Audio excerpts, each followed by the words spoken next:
Hello mga kakusina, nandito tayo sa kusina, magluluto tayo ng lunch. Ayan, magluluto ako ng fried chicken, yung bambukog ng manok, yung likod ng manok, yan ang bukog ang tawag nila dito.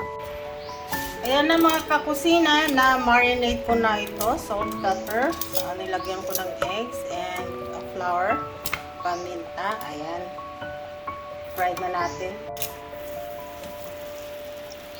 Ayan mga kakusina. Antayin lang natin mag-brown. Ayan na mga kakusina, i-flip na natin.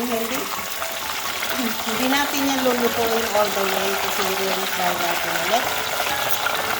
Just eto na mga kakusina.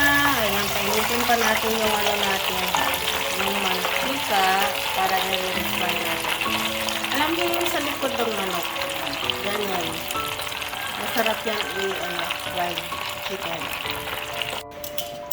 Ngayon mga kakusina, i-refry ulit natin yung ating chicken.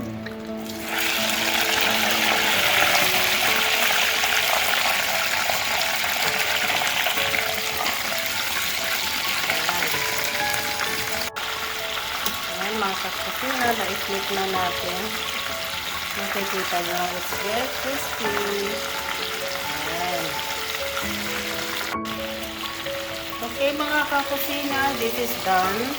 Lagyan lang natin sa strainer. Ayan.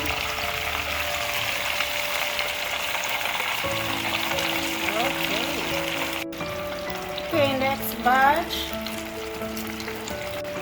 Okay, next batch na to. Okay mga kakusina, tapos na tayo magluto. So what's next? Kakain na po tayo. Gumawa ako ng tawag namin dito sa Ilocano is dinengdeng. Ayan.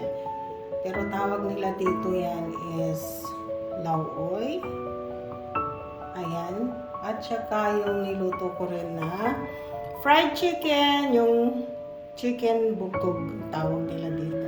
Nilikod ba ng guys, ng manok. Ayan. Kaya kain na tayo.